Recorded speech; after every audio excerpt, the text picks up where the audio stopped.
कहने का तात्पर्य यह है कि जीव के अंदर अनंत ब्रह्मांड नायक परमात्मा छुपा है।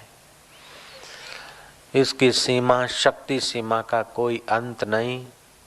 ऐसा अनंत परमेश्वर साथ में होते हुए भी जीव आज दर दर की ठोकर खा रहा है, केवल इंद्रिय सुख की गुलामी। भगवान बोलते हैं, संयमे इंद्रिय ग्रामम सर्वत्र संबुद्धया। इंद्रिय ग्राम को समनियत करे, इंद्रिय समुदाय को सम्यक प्रकार से नियमित करके विकारों से थोड़ा अपने को बचाए। तो ऐसा पुरुष सर्वत्र समभाव से बरते, भूत मात्र के हित में रहे तो वो मुझे जल्दी पा लेता है। अब मर्जी आपकी, निराकार को मानो चाहे साकार को मानो, लेकिन संयम ये अनिवार्य शर्त है। और इंद्रियों का संयम रखने के कई उपाय महापुरुषों ने बताए। जैसे अपने सुख की लालच मिटाने के लिए अपने सुख के साधनों को बहुजन हितायक खर्चने से अपने इंद्रिय विकारी सुख की लालच मिटती है।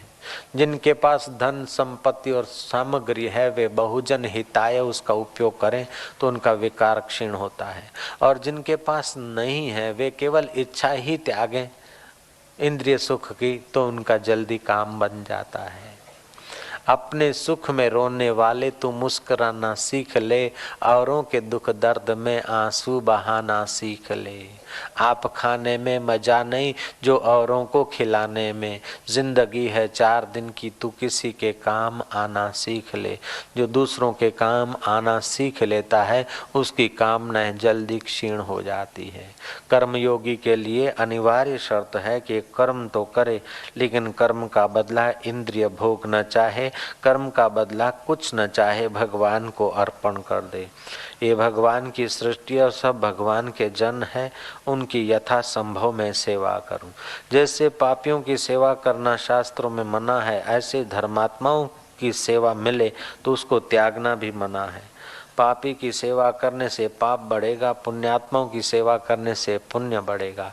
पापी और पुण्यात्मा में परमात्मा देखने से तुम्हारा अंतःकरण जल्दी शुद्ध होगा। आज जो भगवान को बचता है, बाकी की कमी होती है तो भगवान पूरी भी कर देता है।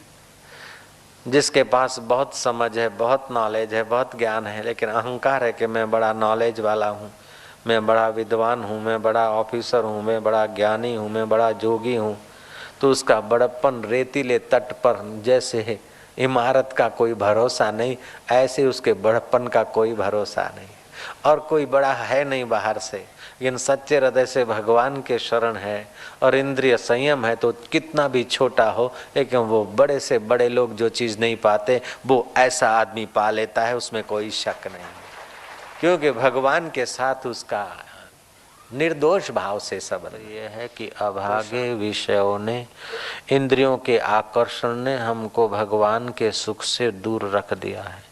वाहवाही कान सुनते, इस कान को मजा दिलाने के लिए वाहवाही की आसक्ति से आदमी न करने जैसा कर बैठता है। इस नाक की सुगंध के लिए दुर्गंध युक्त वस्तुएं और परफ्यूम भी आदमी संभाल संभाल कर रखता है और लगाकर अपने को खुश नसीब मानता है।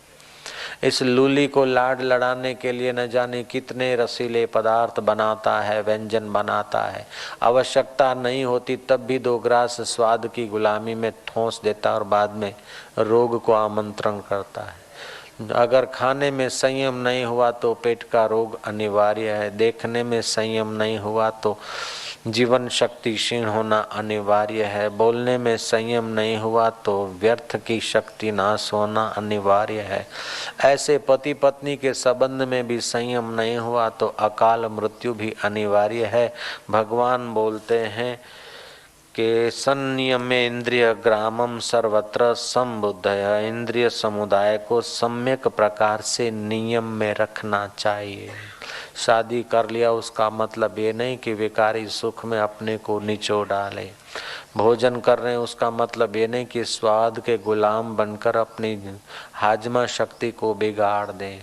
आंखें मिली है उसका मतलब ये नहीं कि व्यर्थ का बार बार विकारी नज़र से दृश्य को देखकर अपने को खपा दें।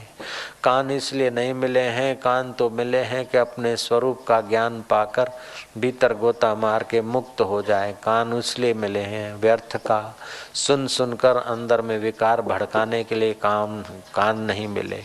ऐसे हर इंद्रिय को, इंद्रिय ग्रामों को संयत करके जो समबुद्धि होने लगता है, अनुकूलता में भी सम और प्रतिकूलता में भी सम, मान में भी सम, अपमान में भी सम, गर्मी में भी सम और सर्दी में भी सम, ऐसा सम रहने वाला पुरुष भूत मात्र का हितैषी होता है। और ऐसे हितैषी पुरुष अपने को तो तार लेते हैं, अपने संपर्क में आने वालों को भी तार लेते हैं।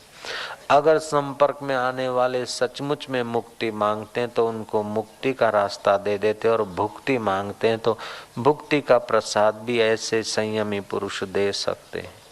भगवान वेद व्यास जी महाराज ऐसे संयमी पुरुष थे।